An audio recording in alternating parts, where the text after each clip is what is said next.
Hello friends, कैसे हो? I hope आप सब ठीक होंगे।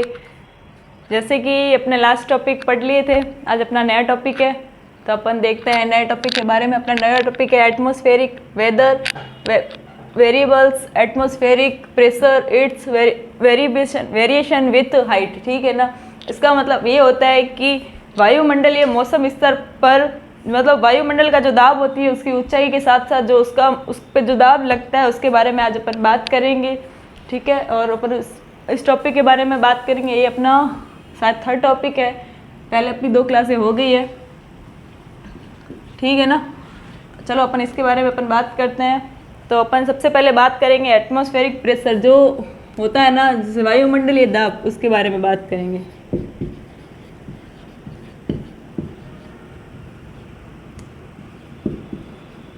जो प्रेशर पड़ता है वायुमंडल पे उसके बारे में बात करते हैं। तो कह सकते हैं कि दाब ऊंचाई के साथ साथ कम होता है। जो दाब होता है ना वो जो ऊंचाई होती है ना उसके साथ साथ ये दाब क्या होता है, कम होता है। ठीक है।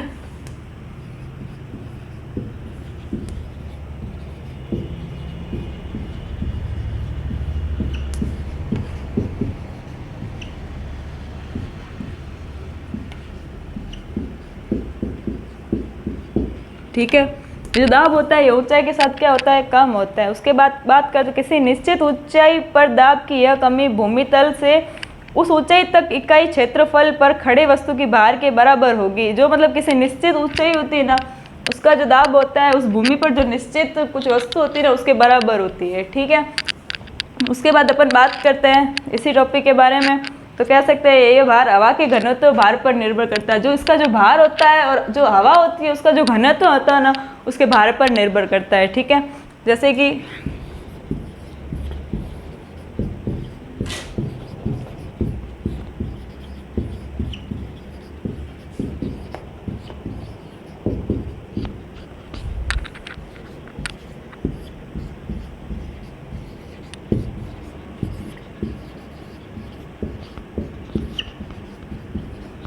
निर्भर करता है। ठीक है। ये वायुमंडलीय दाब के बारे में बताया। उसके बाद मैं आपको बताऊं कि इसके जो मतलब कुछ आंकड़े होते हैं। ठीक है ना। जैसे मिलीबार में जैसे कितने मीटर होते हैं उस बारे में मैं बताऊंगी आपको। तो आप देख लेते हैं एक बार। जैसे 1000 मिलीबार हो, ठीक है, कितने, ठीक है, जो 1000 मिलीबार होते हैं उसके अंदर जो आंकड़ा होता है वो कितना होता है, 1000 मिलीबार पर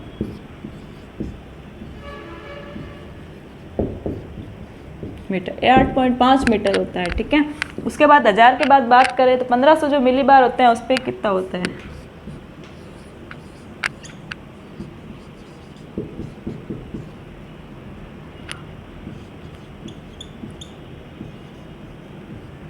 पंद्रह मीटर होते हैं। कितने,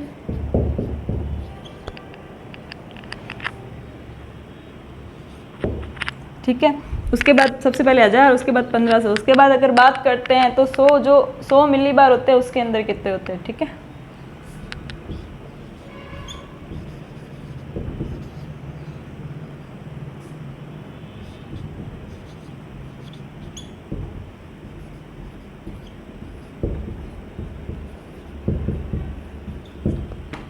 ठीक है। एक बार इसे देख लो, अपन आगे और बात करते हैं।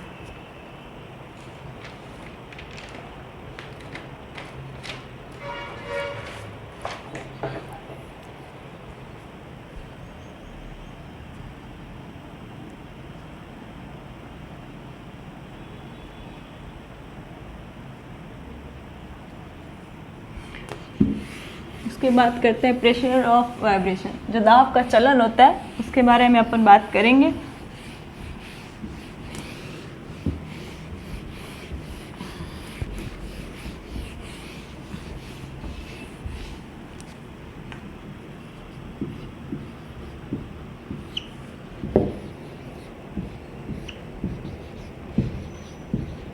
दाब का चलन, दाब किसी स्थान पर दाब के विभिन्न प्रकार के चलन होते हैं। ठीक है। कितने होते हैं, विभिन्न प्रकार के चलन होते हैं।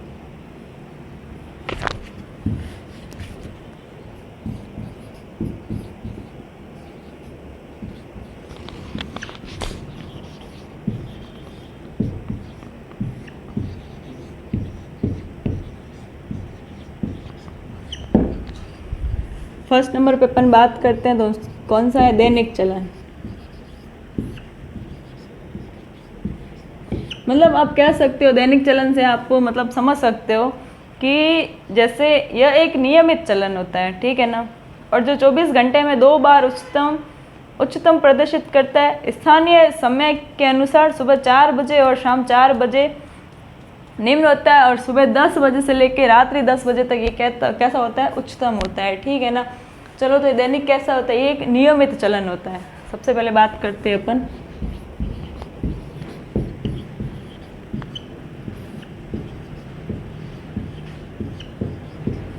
यह नियमित चलन होता है और ये जैसे 24 घंटे में उच्चतम होता है।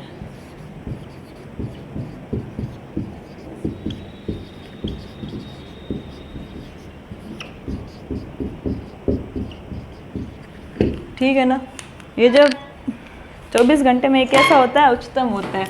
लेकिन जब ये मतलब सुबह के 4 बजे और शाम के 4 बजे इसका जो दाब होता है वो निम्न होता है।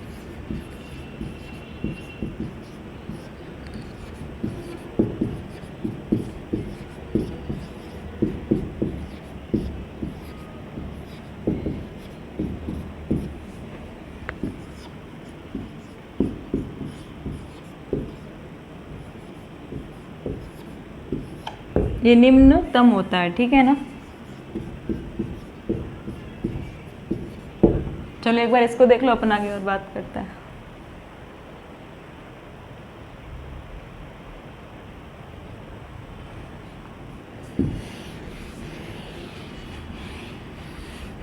ये जो दाब चलन होता है, जो सुबह 4 बजे और शाम को जब 4 बजते हैं तब इसका स्तर क्या होता है, एकदम निम्न होता है। लेकिन जब सुबह के 10 बजते हैं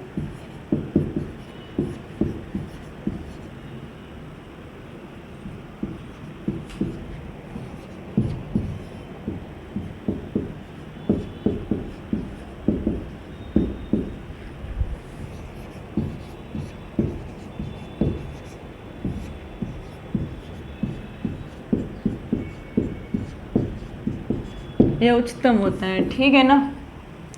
और शाम को जब 4 बजते हैं तब ये निम्न हो जाता है और सुबह होते हैं तब ये उच्चतम हो जाता है। उसके बाद अगर अपन बात करते हैं तो उसमें जैसे जो दाब का चलन परिसर होता है वो भूमध्य रेखा पर सबसे अधिक होता है, जो मतलब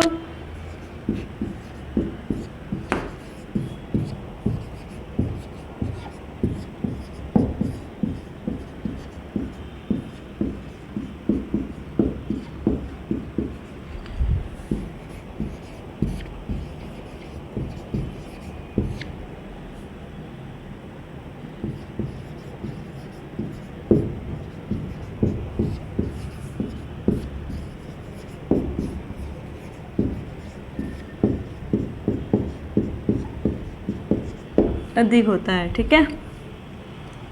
उसके बाद ये पहला था अपने दैनिक चलन, उसके बाद एक और आता है जो मौसमी चलन होता है। और जो भूमध्य रेखा होती है और एक मध्य रेखा होती है, ठीक है। दो रेखाएं होती है, उनका जो मिलीबार होता है वो कितना होता है, जैसे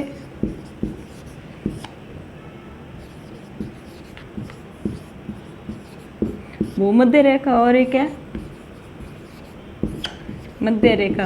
जैसे भूमध्य रेखा मैंने आपको बताया जिसका परिसर दाब क्या होता है, अधिक होता है, और मध्य रेखा होता है उसके बारे में। जैसे भूमध्य दाब है वो है 3.05 मिलीबार, ठीक है। और जो ये भूमध्य रेखा के बाद जो मध्य रेखा आती है उसका चलन है 1.38 मिलीबार।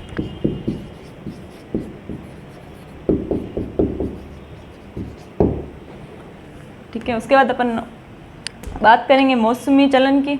आप एक बार इसे देख लें।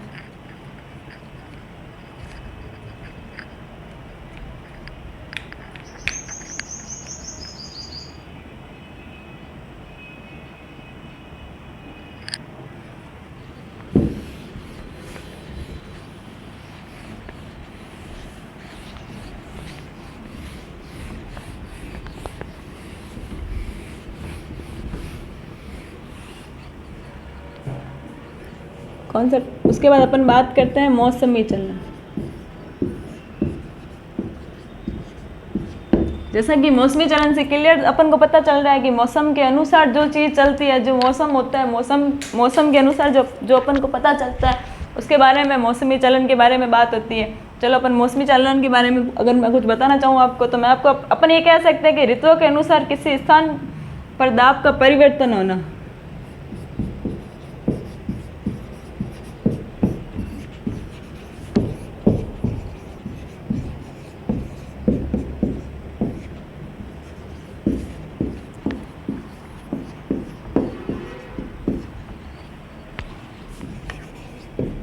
मतलब ऋतुओं के अनुसार किसी दाब का से आप कह सकते का परिवर्तन जो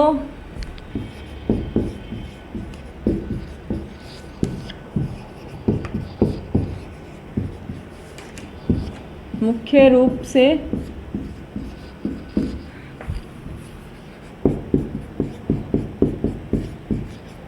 भौगोलिक अवस्था पर निर्भर करता है।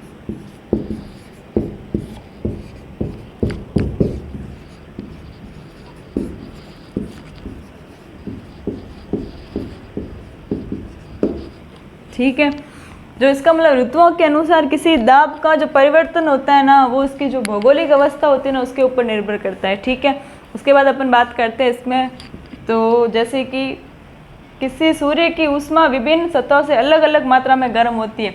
जैसे कोई सूर्य होता है,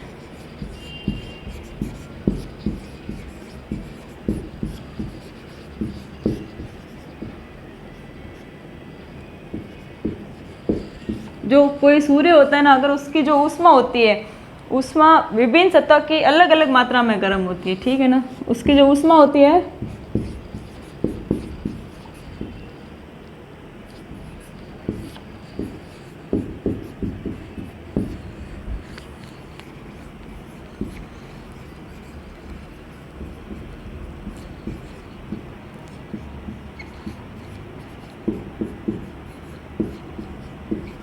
अलग अलग गर्म होती है। ठीक है, जैसे कि आज अपन ने पढ़े जो टॉपिक था अपना वायुमंडल है, उसका दाब, उसका प्रेशर, उसके बारे में अपन ने जानकारी ली, मैंने आपको बताया। उसके बाद भी उसके जो वायुमंडल का दाब होता है कैसा होता है उसके बारे में भी बताया। उसके बाद दाब चलन के बारे में भी बताया, उसमें भी 2 पॉइंट बताए, मौसमी चलन और पहला था दैनिक चलन, दूसरा था मौसमी चलन। दैनिक चलन में जो मतलब सुबह के 4 बजे जो उसका जो दाब रहता है वो कैसा रहता है, निम्न रहता है, और शाम के 4 बजे भी निम्न रहता है। लेकिन जब इसका जो चलन होता है वो सुबह के 10 बजे और शाम के 10 बजे हो जाता है तो वो उच्चतम हो जाता है। उसके बाद अपन ने मौसमी चलन के बारे में बात की, तो ऋतुओं के अनुसार किसी दाब का परिवर्तन जो मुख्य रूप से उसकी जो भौगोलिक अवस्था होती है उससे डिपेंड करता है। उसके बाद अपन ने बात की तो किसी सूर्य की ऊष्मा विभिन्न मात्राओं में अलग अलग गर्म होती है। ठीक है दोस्तों, चलो आज अपनी क्लास अपन यहीं ख़त्म करते हैं। क्लास अच्छी लगी है तो लाइक करें, कमेंट करें, शेयर करें।